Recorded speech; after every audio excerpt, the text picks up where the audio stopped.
என் அன்பு குழந்தையே, நீ செய்த தர்மத்தின் பலன் நிச்சயம் உன் தலை காக்கும். எவன் ஒருவன் அவன் மனம் சொல்லும் தீய எண்ணங்களை கட்டுப்படுத்தி வருகின்றானோ அவனே வாழ்க்கையில் வெற்றியடைவான். நீ நல்ல எண்ணங்களுடன் செயல் புரிந்தால்தான் நிம்மதி, செல்வம், மகிழ்ச்சி ஆகியவை உன்னை பின்தொடர்ந்து நிழல் போல வரும். தர்மத்தை பின்பற்றாதவர்களுக்கு வாழ்க்கை துன்பத்தை தான் தரும். வெறுப்பு, கடுஞ்சொல் இவற்றில் இருந்து விலகினில். எதிர்பார்ப்பு இல்லாமல் அனைவரையும் நேசித்து மகிழ். எந்த நேரத்திலும் எந்த நிலையிலும் நிதானத்தை கடைபிடி. இந்த நல்வினைகள் கர்ம பந்தத்தில் இருந்து விடுபடச் செய்து வாழ்வில் உன்னை சந்தோஷமாகவும் நிம்மதியாகவும் வாழ வகை செய்யும். நான் கூறும் வார்த்தைகள் மீது நம்பிக்கை வைத்து செயல்படு. நான் உன்னோடு தான் இருக்கிறேன் என்று இருக்கின்றேன். இனிமேல் உன் வாழ்க்கையில் பொற்காலம்தான். அனைத்தும் வசந்தமே. உன் அம்மாவாக உன் அப்பாவாக நான் இருக்கின்றேன். நான் சில நாட்களாக உன்னை உன்னிப்பாக கவனித்து கொண்டுதான் வருகிறேன். பாசம் பாசம் என ஏங்கி அந்த மாயையில் சிக்கி உருகுலைந்து விட்டாய். உண்மையான பாசத்திற்காக நீ ஏங்கும் ஏக்கத்தை காண என்னால் முடியவில்லை. இது மாயை நிறைந்த உலகமென எத்தனையோ வழிகளில் உனக்கு அறிவுரைப்படுத்திவிட்டேன். ஆனால் நீ திரும்ப திரும்ப அந்த மாயை வலையில் சிக்கிக் கொண்டு வெளியேற தெரியாமல் தவிக்கின்றாய். குழந்தையே, இப்போது உனக்கு ஒன்று சொல்கிறேன் கேள். உன் நலனை விரும்பும் உறவாக, அதாவது உன் தாயாக, தந்தையாக, சகோதரனாக, குருவாக, உற்ற தோழனாக நான் இருக்கையில் நீ ஏன் இன்னொருவரின் பாசத்திற்கு ஏங்க வேண்டும்? உனக்குள் இருக்கும் எனக்காக ஏங்கு. நீ ஏங்கத் தொடங்கும் போதே நான் உன் அருகில் வந்து விடுவேன். என்றும் நிரந்தர உறவாக உன்னுடன் நான் இருப்பேன். நீ எப்படி இருக்க வேண்டும் என்பதை நீ முடிவு செய்து விட்டாயல்லவா? அதையே பின்பற்று. நீ எதற்கும் கலங்காதே, வேண்டி இருக்காதே. நிலைமை பெருகட்டும், ஜெயமே உண்டாகட்டும். என் அப்பா எனக்கு இருக்கிறார், என் அப்பா என்னை பார்த்து கொள்வார் என்று மனதில் என்னை நினைத்து உருகி நிற்கும் உன்னை பார்க்கும் பொழுது என் அடிவயிறு கலங்குகிறது. இவருக்கு என்ன குறை என்று உன்னை பார்த்து பொறாமைப்படும் அளவிற்கு நீ நடந்து கொண்டாலும் உன் உள்ளத்தில் கொட்டி கிடக்கும் பிரச்சனைகளை எல்லாம் எண்ணி பார்த்தால் அவை இந்த உலகத்தை விடவா பெரிதாக இருக்கிறது? எல்லாம் சரியாகிவிடும். உன்னோடு பேசவே வந்துள்ளேன். உன் மனதிற்குள்ளும் உனக்குள்ளும் ஓடும் அத்தனை எண்ணங்களையும் நான் பார்த்து கொண்டுதான் இருக்கின்றேன். அதனால்தான் உன்னிடம் முக்கியமான விஷயங்களை சொல்ல வந்தேன்.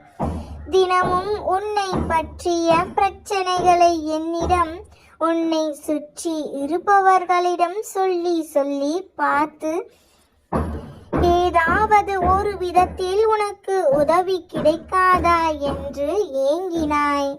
இறுதியில் எதுவும் மாறவும் இல்லை. எனது சூழ்நிலையும் நான் நினைத்தது போல வரவில்லை. நீ எல்லாமே எனது பிரார்த்தனைதான் என்று நீ சொல்கிறாய். அப்பா, இனிமேல் எனக்கு என்ன செய்வது என்று தெரியவில்லை. உன்னால் மட்டுமே எனக்கு உதவ முடியும். உங்களுடைய கரத்தை கொடுத்து எனக்கு ஏதாவது ஒரு நல்லதை நடத்தி கொடுங்கள். எனக்காக ஒரு வழி சொல்லுங்கள் என்று என்னிடம் இப்போது வந்து முழுமையாக வந்து சரணடைந்து இருக்கிறாய். அன்பு குழந்தையே, அன்பு உன்னுடைய வலிகளையும் வேதனைகளையும் உன் கண்களில் கொண்டு வந்து நிறுத்தி என் முகத்தையே நீ பார்த்து கொண்டு இருக்கும் பொழுது உன் அப்பா நான் நிச்சயமாக உன் வேண்டுதல்களையும் உன் எல்லா பிரச்சனைகளையும் நான் மாற்றி காட்டுவேன். உனக்கு என்ன தேவை என்பது உன் தந்தைக்கு நன்றாக தெரியும். என் அன்பு குழந்தையான உனக்கு தேவையானதை செய்யாமல் உன்னை நான் அப்படியே விட்டு விடுவேனா? உன்னை புறக்கணித்தவர்களையும் உன்னையே தேடி வரச் செய்கிறேன் பார்.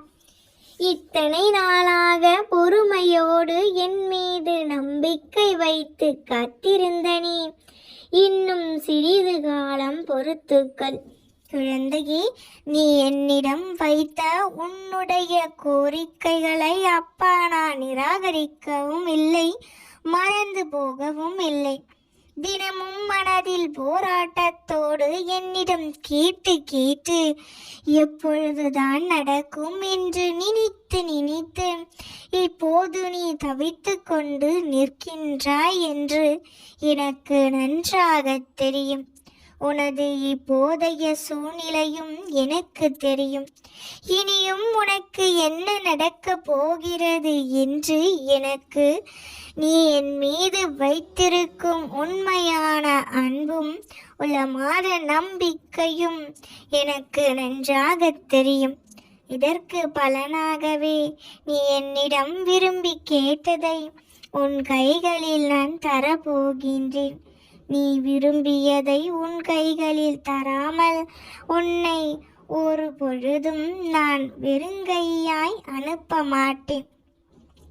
எந்த உதவியும் இல்லாமல் நிராகதியாய் நிற்கும் என் பிள்ளைக்கு உன் அப்பா நான் இருக்கின்றேன். கவலைப்படாதே தங்கமே, நம்பிக்கையோடு இரு. நீ என் மீது வைத்த அளவு கடந்த நம்பிக்கைக்காகவே உனது விருப்பத்தை நிச்சயமாக நான் நிறைவேற்றி கொடுக்கின்றேன். அவ்வப்போது உன் மனதில் வரும் தேவையில்லாத எண்ணங்கள், எதிர்மறை சிந்தனைகளையும் முதலில் தூக்கி எறி. நடக்குமா நடக்காதா என்று ஒருபோதும் சிந்திக்காதே. நான் இருக்கின்றேன். நம்பிக்கையோடு இரு. அப்பா நான் இருக்கிறேன். நம்பிக்கை இல்லாமல் ஒரு செயலையும் செய்யாதே. எவ்வளவு பெரிய துயரத்திலும் கூட என் மீது நம்பிக்கை வைக்கும் பொழுது நான் உனக்கு நீ வேண்டியதை அனைத்தையும் நிறைவேற்றி தருவேன். பொறுமையாக இரு. உனது கவலைகளை விட்டுவிடு. அனைத்தும் ஒரு முடிவுக்கு வரும். நீ கடுமையான வேதனையாலும் துயரங்களினாலும் பாவங்களை அதிகமாக செய்திருந்தாலும் எனது ஆலயத்தில் உன் பாதம் பட்டவுடன் உன்னிடத்தில் இருந்து அத்தனையும் விலகிவிடும். நான் இருக்கையில் கவலை எதற்கு? கவலை வேண்டாம். அனுபவிக்க வேண்டும் என்ற சூழ்நிலைக்கு தள்ளப்படும் போது அனுபவித்தே ஆக வேண்டும். அதை தாங்கும் பக்குவம் வேண்டும். நான் ஒரு பக்கிரி நோய் நொடிகள் தாக்குவதால் அதன் சீற்றம் இப்போது அதிவேகமாக வளர்ந்து இருக்கிறது. அதை விரட்ட என்னால் மட்டுமே முடியும். நிச்சயம் விரட்டுவேன். அப்பா இருக்கிறேன் என்ற நம்பிக்கையோடு இரு. கவலைப்படாதே, கைவிட மாட்டேன். உன்னை முழுமையாக பரீட்சிக்க நினைத்தேன். எனக்கு மட்டும்தான் அந்த உரிமை இருக்கிறது. நானே சர்வாதிகாரி. எத்தனை பணிகள் எனக்கு! பிறப்பு, இறப்பு, படைத்தல், காத்தல், அழித்தல், காற்று, நீர், நிலம், ஆகாயம், சூரியன், சந்திரன், நட்சத்திரங்கள், அனைத்து ஜீவராசிகளும் எனது கட்டுப்பாட்டிற்கு கீழே இருக்கிறது. இவை அனைத்தும் எனது விடியலுக்காக காத்து இருக்கிறது. அப்படி இருக்கும் பொழுது உனது துயரங்களை துடைத்து ஆறுதல் அளித்து ஒரு புதிய விடியலை உனக்கு வழங்க மாட்டேனா? நிச்சயம் வழங்க போகிறேன். என்னை மீறி எதுவும் நடக்காது. சிறிதளவு கூட எதற்கும் இடம் தராதே. இந்த மாயை உலகத்தில் தயவு செய்து தேவையற்ற எண்ணங்களை தவிர்த்து என்னுள் ஐக்கியமாகிவிடு. உனது வருகைக்காக எனது ஆலயத்தில் காத்திருக்கிறேன். விரைந்து வா. எனக்கு வேண்டியதை வாங்கி வா.